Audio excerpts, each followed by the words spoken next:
Hello and welcome to the Biology Topic Nutrition Lesson 1 Healthy Diets.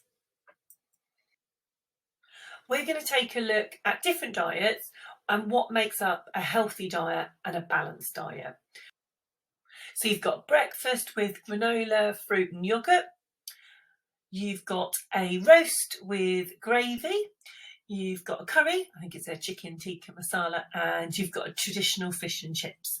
Now they're all different and they've all got nutrients that are good for you. When we're talking about nutrients, we are talking about the key things that your body needs to grow, develop and survive. And we're going to take a look at them and which foods contain these nutrients so that you can make sure that you are eating a balanced diet.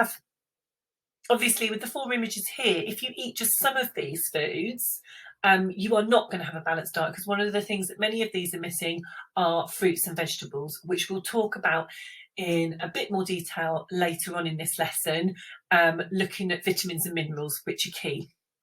So, what does your balanced diet need? There are 5 key nutrients needed. Firstly, carbohydrates. We'll find those in breads and pastas, and we'll talk about what we need them for in a little bit. Then you also need proteins. We'll find protein in meat and fish. Lipids, you might also hear this referred to as fats, and we'll find this in butter and oils. Vitamins, which I mentioned just now, and minerals. And you'll find vitamins and minerals in things like fruit, vegetables, milk. You will find some minerals in red meat as well. So along with these 5 key nutrients, you also need fibre and water. They are essential for your body to be able to function correctly. So looking at these one by one, carbohydrates act as fuel for your body. You've got an image there, you've got rice, you've got some sort of crackery sesame seed bread, pastas, cornflakes and bread. These carbohydrates contain lots and lots of starch, which can undergo reactions within your body to be broken down to release glucose. We need glucose for respiration. That's why it's referred to as the fuel for your body, because it's used in that reaction, and that reaction will release the energy that you need. Next on our list is proteins. There's a really good picture there showing you lots of different food that can be sources of proteins. I've only mentioned some. You can see there's some beans, pulses, nuts, avocado, along with meat and milk and eggs. All of those contain protein, and protein is absolutely essential for growth and repair. And going on to a cellular level, growth and repair of your cells, which then enables you to grow. Thirdly, we talked about lipids. I refer to this as fats as well. When we're talking about lipids, we will often find these in butter and oils.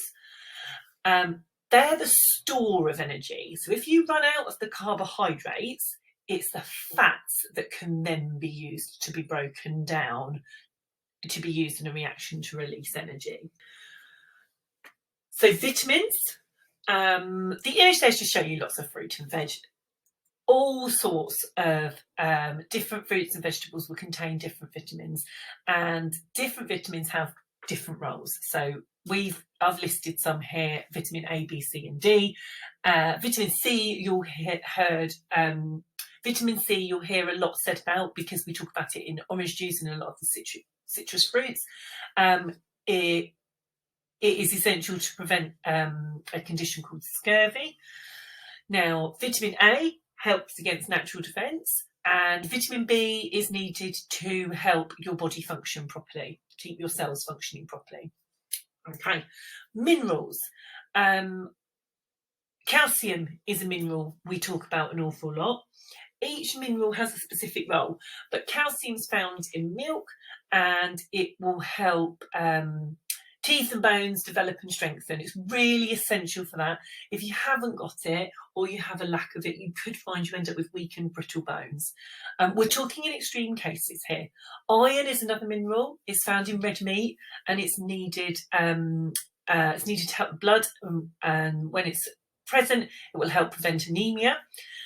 Sodium is also found in salt, and it's really good to help with your nerves, and it allows the nerve impulses, or enables the nerve impulses to be conducted, which means it will help with your reactions. Fibre.